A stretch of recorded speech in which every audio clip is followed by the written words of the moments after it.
अपने पूज्य पिताजी का पिंडदान करने के लिए आए थे।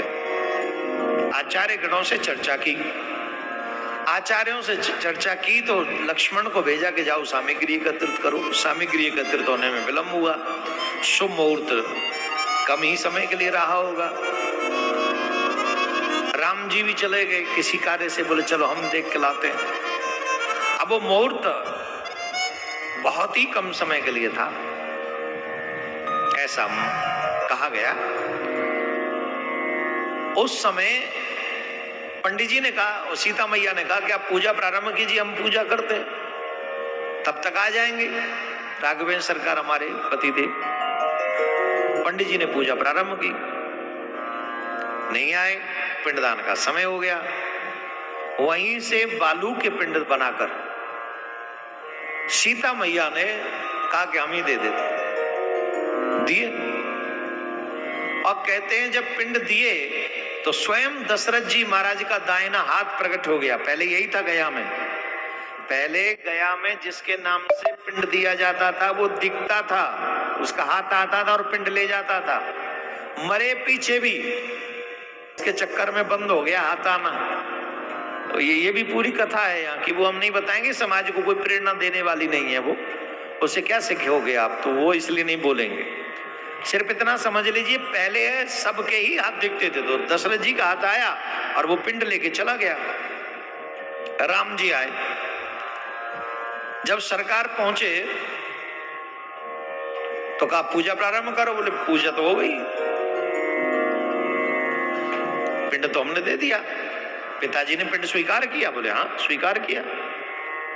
बोले गवाही कौन देगा, हमें कैसे लगे भाई, स्त्री देवियां तो पिंड दान कैसे करेंगे, वो स्वीकार कैसे हुआ। बोले ये गाय से पूछ लो, ब्राह्मण देवताओं से पूछ लो, और ये जो फाल्गु नदी है इससे पूछ लो, ये सबको मालूम है। कौन सा वृक्ष है, बट वृक्ष, इनसे पूछो, इनको मालूम है। राम जी ने पूछा तो महाराज कई मुकर गए, ब्राह्मण देवता मुकर गए, फल्गु नदी मुकर गई, गाय भी मुकर गई, डर गए। राम जी पूछ रहे पता नहीं कुछ और न हो जाए, राम जी के हाथ में तो वैसे ही बल तो बल है उनका। गाय ने भी कहा मैं तो नहीं पता, ब्राह्मण देव बोले नहीं पता, फल्गु नदी बोली नहीं पता। सीता मां को क्रोध आ गया, तुम लोगों के सामने सब हुआ और तुम सब देखे, और देखने के बाद भी तुम झूठ बोल रहे हो, तुम कभी संतुष्ट नहीं होगे, चाहे कोई कितनी भी दक्षिणा दे जाए तुम्हें। गाय से कहा कि तेरा मुख कभी अब पूजनीय नहीं रहेगा, कलयुग में आने के बाद तुझे अभक्ष भी भक्ष करना पड़ेगा, ये साफ दे दिया सीता मां ने। और फल्गु नदी से कहा कि हमेशा नदियां ऊपर बहती है ना, अब तू नदी बन के ऊपर नहीं नीचे बहे, तू दिखेगी नहीं किसी को, ये साफ दे दिया। लेकिन बड़ वृक्ष को कहा कि तुमने अकेले ने मेरा साथ दिया है, उन्होंने कहा था कि नहीं मैंने देखा, इसलिए मैं तुम्हें आशीर्वाद देती हूं, जो भी सौभाग्यवती देवियां बट वृक्ष की पूजा करेंगी उनका सुहाग हमेशा दीर्घायु रहेगा, उनको सुख संपत्ति मिलती रहेगी। इसीलिए मैं आपको एक और बहुत अच्छी बात बता दूं, पितृपक्ष में जो लोग अपने हाथों से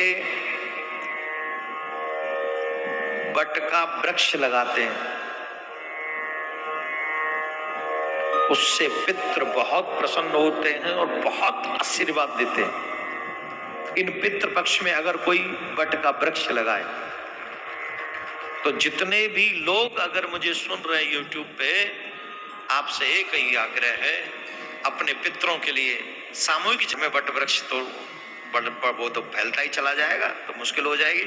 सामूहिक जगह पे जहाँ कहीं पार्क होते हैं या रास्ते होते हैं, ऐसी जगह पे अगर आप बट वृक्ष को लगा दें, फिर उसे पालें, उसकी देखभाल भी करें, इसे लगा के भूल ही न जाए। अगर लगा के भूल ना हो तो मत लगाइएगा, लगा के उसके